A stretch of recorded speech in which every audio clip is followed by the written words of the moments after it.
नमस्कार, मी अतुल ठाणे लाईव्हमध्ये आपलं सर्वांचं स्वागत करतो. एखाद्या कॉलेजच्या बाहेर किंवा रस्त्यावर कधी कधी पॅम्पलेट वाटताना काही जण आपल्याला दिसतात. तर हे पॅम्पलेट वाटताना त्या पॅम्पलेटवर लिहिलेलं असतं की तुम्हाला पार्ट टाईम जॉब मिळणार आहे आणि तो जॉब मिळवण्यासाठी कोणतेही पैसे तुम्हाला भरायला लागणार नाही. परंतु जेव्हा तुम्ही त्या पॅम्पलेटवरच्या नंबरवर फोन करता, कारण प्रत्येकाला नोकरीची गरज असते, आणि जेव्हा तुम्ही त्या पॅम्पलेटवरच्या नंबरला फोन करता तेव्हा तुम्हाला म्हणजे एखाद्या ठिकाणी बोलवतात, जी काही फीज असते ती फी घेतात, मुंबईला बोलवतात, एखाद्या हॉलमध्ये बोलवतात, सेमिनार घेतात आणि नंतर तुमच्याकडून काही पैसे जे आहेत ते उकळले जातात. असाच एक प्रकार जो आहे तो जे घडलेला आहे. नगरसेवक राजेश मोरे तर ते माझ्यासोबत आहेत आणि हे सगळे नागरिक जे आहेत ते देखील आपल्यासोबत आहेत. नक्की यांच्याबरोबर काय प्रकार घडलेला आहे ते मी जाणून घेणार आहे. नगरसेवक राजेश मोरे यांनी हा सगळा प्रकार उघडकीस आणलेला आहे आणि जर हे बघितलं तर काही हे प्रोडक्ट्स जे आहेत ते प्रोडक्ट्स तुम्हाला इथे दिसत आहेत.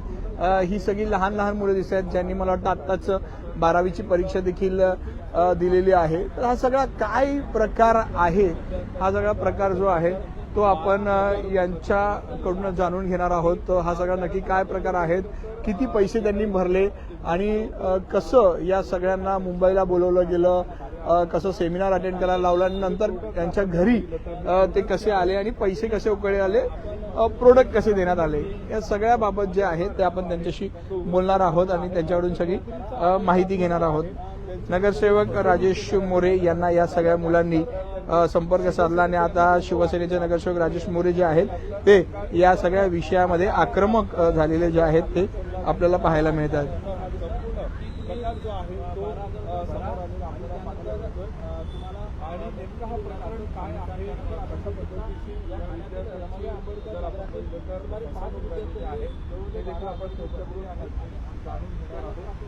पहिल्यांदा तर सर्व शिवसेनेचे नगरसेवक आहेत राजेश मोरे यांच्याकडून आपण जाणून घेणार आहोत यांचा हा प्रकार काय आहे, कशा पद्धतीची फसवणूक या विद्यार्थ्यांची झालेली आहे. नगरसेवक राजेश मोरे यांच्याशी संवाद साधला. जरा काय नेमकं संपूर्ण प्रकरण आहे, तुमच्याकडे तक्रार आली, आज तुम्ही या रमाबाई नगरामध्ये आलेला आहेत, का सांगाल? आपण बघितलं असेल तर रमाबाई आंबेडकर नगर म्हणजे गरीब लोकांची, कष्टकरी लोकांची वस्ती आहे. ह्या वस्तीमधल्या काही मुलांना त्यांची 12वीची परीक्षा संपली आणि 12वीची परीक्षा संपल्यावरती केंद्रामध्ये यांना पकडलं गेलं. त्यांच्याशी पार्ट टाइम जॉब तुम्हाला भेटेल, चांगले पैसे कमवता येतील, अशा पद्धतीने बोलण्याची सुरुवात केली. त्यांना ही गरीब वस्तीतली मुलं आहेत, त्यांना कामाची खूप गरज आहे आणि आपल्याला कुठनं तरी काम मिळतंय या आशेने ही सगळी मुलं त्यांना त्या माणसं घेऊन आले, त्यांच्या घरी आले. त्यांना सांगितलं तुमचं 300 रुपये भरा, एक सेमिनार अटेंड करायचं आहे. हे सेमिनार अटेंड केलं तर तुम्हाला चांगल्या पद्धतीनं नोकरी करता येईल. त्यांनी 300 रुपये पहिले भरले. ते भरल्यावर जय हिंद कॉलेज मुंबईला गेले. त्यांच्या हॉलमध्ये त्यांनी सेमिनार अटेंड केलं आणि तिथेच खरी सुरुवात झाली. एक प्रकारची संघटित गुन्हेगारीच्या माध्यमातून ह्या तरुण पोराला जाळ्यामध्ये ओढणं, त्यांना आमिष दाखवणं, त्यांच्याकडनं प्रलोभन देऊन त्यांना वाई कृत्य करण्यास भाग पाडणं आणि मग त्यांच्या घरी येऊन त्यांचा फोर्स करून पैसे काढून घेणं, अशा पद्धतीनं हे नेटवर्क मार्केटिंगच्या माध्यमातून ह्या सर्व लोकांना भेटीस धरत आहेत. त्यांच्या घरी आले, ते तिथनं सेमिनार त्यांच्या घरी आले. त्यांनी सांगितलं आता तुमचा मुलगा चांगल्या पद्धतीने पैसे कमवणार आहे, त्यांनी जर ह्या ह्याच्यामध्ये भाग घेतला तर तुम्ही चाळीतून बिल्डिंगमध्ये जाल. मोठी मोठी स्वप्न विकली आणि त्याच्या प्रलोभनाला ही सगळी मुलं भुलली. एकेका मुलांनी 5-5 ठिकाणी म्हणजे 60-60 हजार रुपये भरले आणि त्यांना सांगितलं गेलं आता एवढे पैसे भेटणार आहेत, तुम्ही श्रीमंत होणार आहात, असं सगळं लालूच दाखवल्यावरती त्यांनाही एकदम बाबा आमचा मुलगा काहीतरी करू शकतो, तुम्ही तुमचं सोनं नाणं घाण टाका, तुम्ही तुमच्याकडे असलेली रक्कम बँकेतनं काढा, अशा पद्धतीनं त्यांना भरीस पाडलं गेलं. एवढा फोर्स केला गेला. त्या ज्या टायमाला पैसे भरायच्या अगोदर त्यांच्या घरी 5-5 वेळा त्या मुली आल्या, महिला आल्या आणि सगळं फोर्स केलं आणि त्यांना नंतर 12,500 रुपये भरल्यावरती आपण इथे बघत असाल की अत्यंत साधी एक टूथपेस्ट, कुठला ज्यूस, सगळं पडीक मटेरियल त्यांना दिलं. ह्या मटेरियलची किंमत 15 ते 20,000 सांगितली आणि तुम्ही हे मटेरियल घ्या आणि ज्याची किंमत 2 ते 3,000 रुपये पण नसेल त्या वस्तूचे हे 10 ते 12,600 रुपयाला त्यांच्या गळ्यात मारलं आणि गळ्यात मारून ते थांबले नाहीत. तर इथे होते नेटवर्क मार्केटिंग, ज्याला आपण सगळ्या शासनाकडनं बंदी आहे. नेटवर्किंग मार्केटिंगच्या जमान्यातनं तुम्ही 5 माणसं करा, तुमचं सगळं हे भरून निघेल. अशा पद्धतीने फसवणूक करून संघटित गुन्हेगारी करून लहान माणसं हेरायची. त्यांना 12वीचं कॉलेज झाल्यावर परीक्षा झाल्यावर केलं, त्यांना ह्या गार्डनमध्ये पकडलं. सगळ्यात आज ह्या सिद्धेश्वर तलावातल्या गरिबीचा फायदा घेऊन ही माणसं लोकांची फसवणूक करत आहेत आणि मोठ्या पद्धतीनं ह्या सगळ्या तरुणांना प्रलोभन दाखवून आता कॉलेज संपलेलं आहे आणि आता पार्ट टाइम जॉबच्या माध्यमातून तुम्ही पैसे कमवणार आहात असं खोटं आम्ही दाखवून हजारो मुलांना त्यांनी ह्याच्यात कांदण्याला लावलेला आहे. आणि ह्या सगळ्यांवरती नेटवर्किंग मार्केटिंगच्या बाबतीत फसवणूक केल्याबद्दल, खोटे प्रोडक्ट दिल्याबद्दल गुन्हे दाखल झाले पाहिजेत. कारण पोलिसांना ह्या सगळ्या विषयाची गहनता लक्षात येणार नाही. पण ह्या चाळीतली माणसं ज्यांना जे कष्टकरी आहेत, आमच्या सगळ्या आया भगिनी रोज कष्ट करतात, धुण्या भांड्याची कामं करतात, कुणाकडे मोलमजुरी करतात आणि मुलांचं शिक्षण करतात. अशा ठिकाणी सगळ्या लोकांना येऊन फसवून त्यांच्या सगळ्यांच्या स्वप्नांचा चुराडा करत आहेत. त्यांच्यावरती कठोरात कठोर गुन्हे दाखल झाले पाहिजेत. दुसरे गुन्हे नाही, त्या कंपन्या, ज्या कंपन्यांचे प्रोडक्ट आहे त्या कंपन्यांवरही गुन्हे दाखल झाले पाहिजेत. आपण इथे पाहिलं तर तुम्ही ऐकलं असेल ह्या सगळ्या म्हणजे स्कीम आहेत, याला जोडा त्याला जोडा आणि त्या संदर्भातून हे सगळं झालेलं आहे. हा मुलगा आपल्यासोबत आहे ज्याला हा गंडा घातलेला गेला आहे. संपूर्ण प्रकार सांग, काय झालं सुरुवातीला?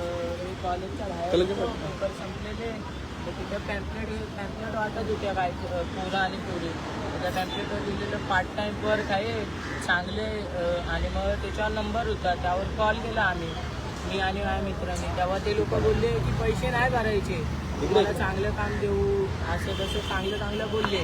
त्याच्यानंतर थोड्या वेळाने दुसरा कॉल आला, बोलायला लागले की आधार कार्ड आणि लाईट बिलची झेरॉक्स पाहिजे आणि 300 रुपये लागतील गेट पास बनायला. मग गेट पाससाठी एंट्री घेतली, 300 रुपये भरले, फॉर्म भरला आणि आम्हाला चर्चगेटला बोलवलं सेमिनार बघायला. मी आणि माझा दादा गेलेलो. तेव्हा तिथे गेलो तर ते आतमध्ये गेलो, सेमिनार वगैरे झाला. तर सेमिनारमध्ये समजलं की 12,600 रुपयाचं त्यांचं ते पॅकेज आहे, ते घ्यायला लागेल. तर आम्हाला नको होतं, म्हणजे माझा दादा बोलला की नको पडूया भानगडीत. पण नंतर ते येऊन कोच करायला लागले की हे चांगलं आहे, तू करू शकतो, असं तसं बोलायला लागले. आणि मग तेव्हा मी होल्डिंग दिली 1,000 रुपये. दादा बोललं 1000 आणि मग आलो निघून तिथनं. आणि मग संध्याकाळी 4 का 5 वाजता ते घरी आले आणि आईला माझी आजी आहे ना, ती तिला बोलायला लागली की तुमचा नातू करू शकतो, हे चांगलं आहे, भविष्यासाठी त्याच्या चांगलं आहे, असं तसं बोलून तिला आईला पूर्ण ब्लाइंड केलं, पूर्ण तिला समजत नव्हतं. मग आईने दिले पैसे तेव्हा. आणि मग दुसऱ्या दिवशी प्रोडक्ट घेऊन आले, तेव्हा आई पप्पा पण घरी होते. आणि मग त्यांनी प्रोडक्ट खोलले, माझे पप्पा बोलले होते नका खोलू. त्यांनी ते प्रोडक्ट खोलले आणि मग ते बोलायला लागले की असे प्रोडक्ट आहेत एवढ्या पैशांचे. आणि मग नंतर जेव्हा त्यांनी फॅमिली आय डी सांगितलं, त्यांनी सांगितलं जर फॅमिली आय डी क्रिएट केली तर जास्त पैसे भेटतील असं बोलून त्यांनी पूर्ण अजून फॅमिली आय डीचे पैसे अरेंज करायला सांगितले. तेव्हा आई बोलली की माझ्याकडे नाही आहे. मग ते बोलायला लागले की नातेवाईकांकडून मागा, आत्याकडून घ्या, नाहीतर दागिना काय असेल तो घाण ठेवा. आणि ते तिथे दाखवत होते की आमच्या पुराणी दागिने घाण ठेवून आम्ही सुरुवात केली, आता आमच्याकडे गाड्या आहेत, घर आहेत 2-2, 3-3 असं सर्व दाखवत होते. मग ते आले आणि मग बोलून असं खोटं बोलून पैसे घेऊन गेले, 60 का 62,000 घेऊन गेले. आणि त्याच्यानंतर बोलले की काम ठाण्यात आहे आणि मला वाशीला बोलवून घ्यायचे, एवढ्याला घेतला बोलवून. आणि मग तिकडे मित्रांना कॉल करायला सांगायचे, बोलायचे की त्याला पण असंच फसवून ते आणायला सांगायचे. असं स्कॅम चालवलेला. नाही मग तू आता किती पैसे भरले टोटल? 12,600च्या हिशोबाने 4 का 5 फॅमिली आयडिया बनवल्या. तुमच्या घरातल्या फॅमिली आयडिया बनवल्या. आणि तू अजून कोणाला फोन केला होतास काय संदर्भात, तुझ्या मित्रांना वगैरे? मित्रांना केलेला, पण माझे मित्र तेव्हा सर्व सुट्ट्या लागलेल्या तर सर्व गावी होते म्हणून त्यांनी काय बोलले नाही. ओके. आजी कुठे तुझी? आजी आता बाहेर गेलेला. ओके. ते पप्पा आहे त्याचे, ते पुढे पुढे ना, पुढे ना.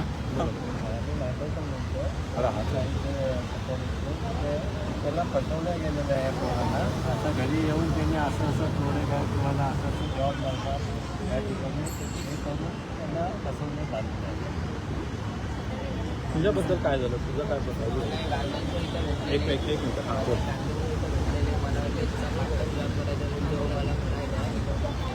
तिला मी माझ्या घरी नेला, बोलले तिला घरी नेले, त्याला घरी नेले, ते माझ्या मम्मी करून घेतला. त्यानंतर मला आहे ना आता टिफोनला बोलले पण गेलो, मला टाईम नाही भेटला. ते बोलले तुला पार्टनर जॉब भेटेल. माझ्या मम्मीला जरा तर बोलत होते, पण मम्मी त्याच्याकडे आली. मग पप्पाला कॉल केला, पप्पा तरी पण ते आमच्या मागं लागलेले कॉलही करत होते. ते बोलतात ठाण्याला या आणि आम्हाला भेटून जा, तुमचा मुलगा तिथे.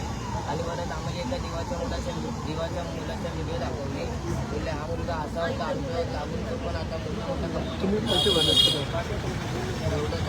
ते 18 बोलतात तुला होईल, बोलतात तरी आमच्या आवडत. आणि ते ना बॉटलीमध्ये पाणी पिलं, ते पाणी आम्ही पिलं नाही. लावायला सांग ना. हां असं जरा फोन लावायला सांग. काही महिला देखील आहेत, त्यांनी देखील 12,000 रुपये भरलेले आहेत. मी तुम्हाला ही सगळी एक गोष्ट जी आहे ती गोष्ट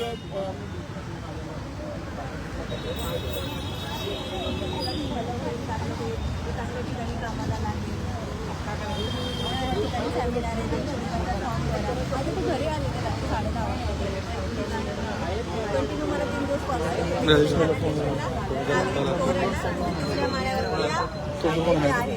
सेमिनार आहे.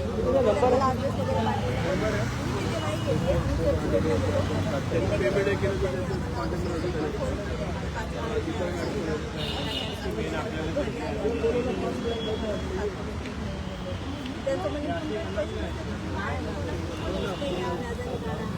सोनं म्हणजे असं हे करा, लॉस करा, पण तुमच्या मुलाचं भलं होईल. आमचं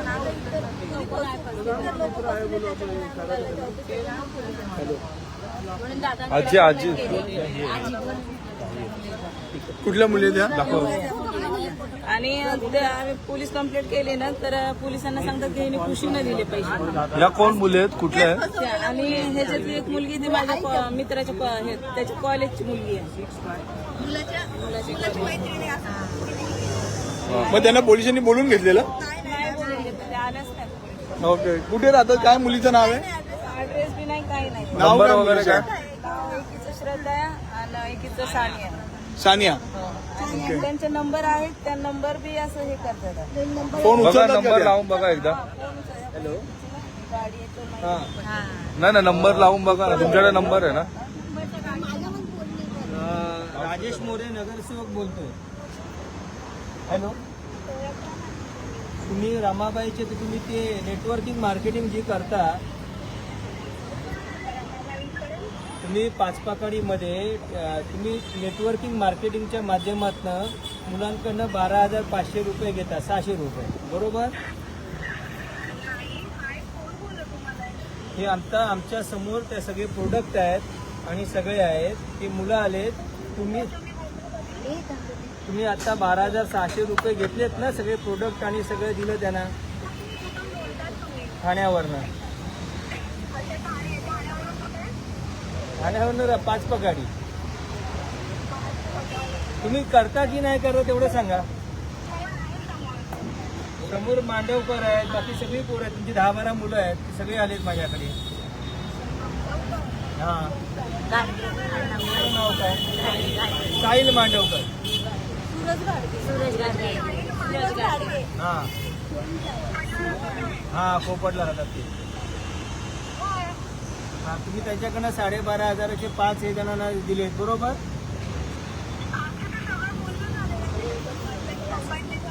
हां, आणि ते सगळे बाकीचे सगळे जण आले तिथे, कारण तुम्ही त्यांची फसवणूक करताय. नेटवर्किंग मार्केटिंग करायला तुम्हाला बंदी आहे. असं असताना सुद्धा तुम्ही मुलांना स्वप्न दाखवून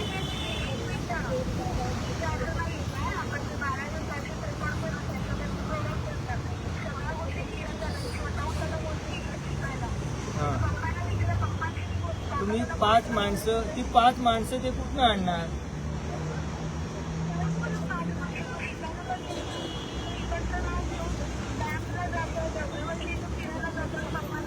आता ते सगळे तुम्ही आता मीडियावरती आहात, तुम्ही सगळे तुमचा फोन आहे मीडियावर लाईव्ह चाललेला आहे आणि तुमच्या कंपनी आम्ही तुमच्या कंपन्यांवरती गुन्हा दाखल करायची मागणी केलेली आहे आणि त्या नौपाडा पोलीस स्टेशनला तुमच्यावरती गुन्हा दाखल करतो.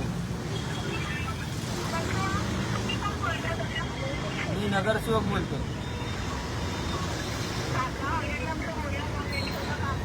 आता इथे रमाबाईच्या इथनं सगळ्या जणी, तुमचं नाव काय? घाडगे, रूपा घाडगे, हा, ते सगळे जण माझ्याकडे आलेले आहेत आणि तुमच्यावरती गुन्हा दाखल करावा अशी त्यांची मागणी आहे कारण त्यांची फसवणूक झाली. तुम्ही घाडगे पासून सगळे जण जवळजवळ 10 ते 15 जण आहेत, 15-20 जण आहेत आणि तुम्ही ते सगळा विषय नौपाडा पोलीस स्टेशनला या.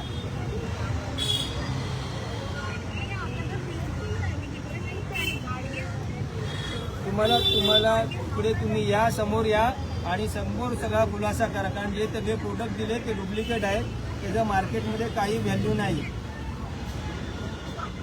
त्याच्यावरती लेबल लावणं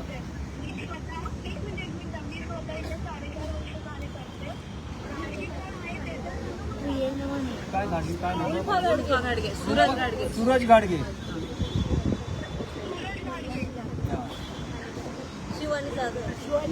शिवानी जाधव. शिवानी, ह्या सगळ्यांचे पैसे तुम्ही परत द्यायचे आहेत सगळ्यांचे. शिवानी जाधव, सगळ्यांचे पैसे परत द्या, अन्यथा तुम्हाला आम्ही ठाण्यामध्ये काय तुम्हाला मुंबईलाही काम करून देणार नाही. शिवानी जाधव ना? जाधव.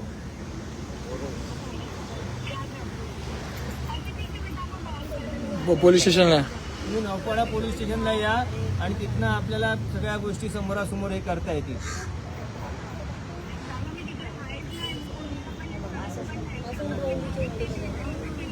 मग तुम्ही या इकडे पोलिसांच्या समोर या आणि सगळा विषय क्लिअर करा.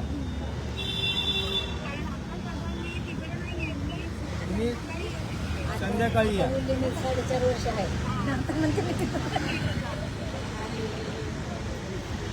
आता बोलले त्यांनी कमिशन दिलंच नव्हतं पैसे भरायला.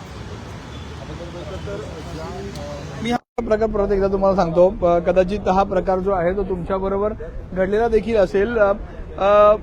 ते तुम्हाला पकडतात, तुम्हाला ते काहीतरी पॅम्पलेट देतात, त्यानंतर फी मागतात, त्यानंतर तुमच्या घरी येतात, घरच्यांचं ब्रेन वॉश करतात. कारण प्रत्येकाला वाटत असतं की आपल्या मुलाने काहीतरी करावं, मोठं व्हावं, पैसे कमवावेत, गाडी बंगला हे सगळं त्याच्याकडे असावं आणि असंच सगळं करत असताना त्याला या स्कीममध्ये फसवतात. म्हणजे काहीतरी मला वाटतं ह्या स्कीममध्ये 12,000 रुपये त्याच्याकडून घेऊन त्याला हे फालतू काहीतरी प्रोडक्ट दिलेले आहेत, हे सगळे फालतू प्रोडक्ट दिलेले आहेत आणि याची एक चेन बनवायला सांगतात. म्हणजे मला असं वाटतं A-B करतात, ह्या साईडला 5 जण जोडा, त्या साईडला 5 जण जोडा, मग महिन्याला तुम्हाला चेक येईल. या सगळ्या गोष्टींमध्ये तो मुलगा आणि त्याची जी फॅमिली आहे ती गरीब फॅमिली आहे ती भरडली जाते आणि अखेर त्यांना कळतं की आपण फसलो गेलेलो आहोत. आणि जेव्हा आपण ज्यांनी आपले पैसे घेतलेले असतात त्यांच्याकडे जातो तेव्हा ते अशी उडवाउडीची उत्तरं देतात. ती उडवाउडीची उत्तरं तुम्ही पाहिलेली आहेत. आता या सगळे जण या नौपाडा पोलीस स्टेशनला येतील का, यांना न्याय मिळेल का, काही दिवसात तुम्हाला कळेल.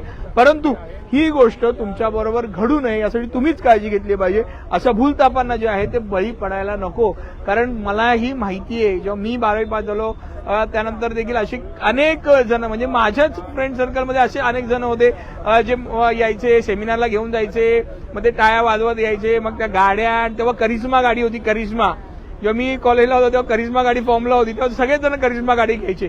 काय तर हे प्रोडक्ट घेऊन करिश्मा गाडी घ्यायची. त्या बऱ्याच आठवणी आहेत. ताई, आता काय मागणी आहे? राजेश मोरे यांच्याकडे तुम्ही गेलेला आहात, राजेश मोरेकडे काय मागणी आहे तुमची? दादाईने ह्याच्यामध्ये की हे करावं, लक्ष द्यावा आणि मुलांना, आम्हाला सगळ्यांना न्याय मिळवून द्यावा आणि इथून पुढे की कुणी फसू नये हे असं हे करा. आजी, काय सगळा प्रकार? आमचं तेच आहे. डोळ्यात पाणी आहे तुमच्या, रडताय तुम्ही, काय झालं? रस्ते म्हणजे मग आज 12,000 गेले म्हणलं रडणारच नाही. कसे ते 12,000 रुपये तुम्ही गोळा केलेले ते होते? पोरीनी माझ्या लोकांची धुणी मांडी करून करून काढले. एक तर तिला वडील नव्हते, तरी म्हणलं जाऊन दे, त्याला करते तर चांगलं आहे म्हणलं. मी तेव्हा पण बोललेली का नको पैसे बोलू, असं झालं. तुम्ही जर मीटिंगला गेली तेव्हा बांद्र्याला या मीटिंग डोळ्यामध्ये पाणी पाहणी हा सगळा प्रकार जो आहे तो या सगळ्या जनतेबरोबर घडलेला. राजेश मोरे माझ्यासोबत. मी शेवटचा प्रश्न राजेश मोरे तुमच्यासाठी, नागरिकांना काय आवाहन कराल? कारण ही सगळी प्रकरणं मी पाहिलेली आहेत जवळून. हे लोक पैसे उकळतात फॅमिलीमध्ये. आणखीन आता तू म्हणला फॅमिली ट्री बनवायला सांगा, मध्ये पैसे असे उकळले जातात, ब्रेन वॉश केलं जातं. नागरिकांना काय आवाहन करा? कुठल्याही प्रलोभनाला बळी पडू नका. चेन स्कीम किंवा नेटवर्किंग मार्केटिंग हे पुढे जाऊ शकत नाही. तुम्ही जास्तीत जास्त तुमच्या एका मित्राला सांगू शकता. हे जे वरचे आहेत ते सगळे खोटारडे आहेत. त्यांच्याकडे जर गाडी घोडा बंगला असता तर ते रस्तोरस्ती फिरले असते का, ह्याचा विचार करा. आणि हे सगळ्या फसवणुकीपासून सावध राहा. तुम्ही सारासार विचार करा की जे 12,500चे जे प्रोडक्ट आहेत, तुम्ही थोडं त्या प्रोजेक्टवर लक्ष टाका. तुम्हाला मी 2 मिनिटं दाखवतो. हा साबण बघा, हा असा ओपन साबण दिलाय. हा अशा पद्धतीनं, हा तर भांडी घासाचा साबण वाटावा अशा पद्धतीचा आहे. हे सगळे जे अनहायजेनिक, म्हणजे ह्याच्यामध्ये कुठलंही प्रमाण नाही. हे सगळे जे प्रोडक्ट आहेत हे डुप्लिकेट प्रोडक्ट आहेत सगळे. कुणाचंही हे लावलंय. त्यामुळे ह्या कंपन्यांना सुद्धा माझी अशी मागणी असणार की ह्या कंपन्या ज्या आहेत ह्या कंपन्यांवर पण कारवाई झाली पाहिजे. ह्या कंपन्या ह्या गोष्टीला प्राधान्य देत आहेत. तुमच्या प्रोडक्टची व्हॅल्यू नाही आहे, तुमचे प्रोडक्ट चालणारे नाही आहेत. मग न चालवण्यासाठी काय करायचं तर ह्या गरीब लोकांना फसवायचं. मी सगळे प्रोडक्ट बघा, ह्यातल्या कुठल्याही प्रोडक्टची ब्रँड व्हॅल्यू शून्य आहे. पण ह्या ब्रँड व्हॅल्यू शून्य असताना सुद्धा ह्याच्यामध्ये एफडीआयला सुद्धा मी आवाहन करेल की एफडीआयने ह्याच्यामध्ये हे रोल हे करावा. ह्या सगळ्या प्रोजेक्टची तपासणी करावी. कारण हे सगळे प्रोडक्ट कुठेही सगळे स्टिकर डुप्लिकेट, सगळं डुप्लिकेट. ह्या प्रोडक्टवरही कारवाई झाली पाहिजे. तर तुम्हाला मी परत दाखवतो. हे सगळे 12,500 रुपये घेतलेत रे. या सगळ्या गरिबांकडून जवळपास 12,500 रुपये जे आहेत ते या सगळ्या फालतू प्रोडक्ट. काय तर काय आहे? टी, चहा पावडर आहे. चहा पावडर म्हणजे आता तुम्हाला काय म्हणतात, हा साबण म्हणजे हा उघडे हे सगळे साबण आहेत. त्याला ना पॅकिंग ना काय. हा कुठला ज्यूस आहे कुठला तरी. या सगळ्याचे 12,500 घेतलेत आणि या सगळ्या गरीब जनतेला फसवण्याचा जो आहे तो प्रकार केलेला आहे. बापरे, इम्युनिटी म्हणजे हे जे हा जो ज्यूस आहे ना, हा जो ज्यूस आहे याची किंमत 4,000 रुपये. 4,000 रुपयाचा हा ज्यूस आहे. ज्यूस मध्ये काय माहिती. बापरे, 12,600 रुपये. सूरज घाडगे याचं हे bill. Way to success business solution असं याच्यावर लिहिलेलं आहे. त्यामुळे माझं या सगळ्या ठाणेकरांना आवाहन आहे की असल्या कुठल्याच गोष्टीमुळे गाडी बंगला आणि ह्या काही येत नसतं. त्यामुळे सावध राहा आणि सुरक्षित राहा. ठाणे लाईव्हचे अपडेट्स मिळवण्यासाठी आजच ठाणे लाईव्हला फॉलो करा. धन्यवाद.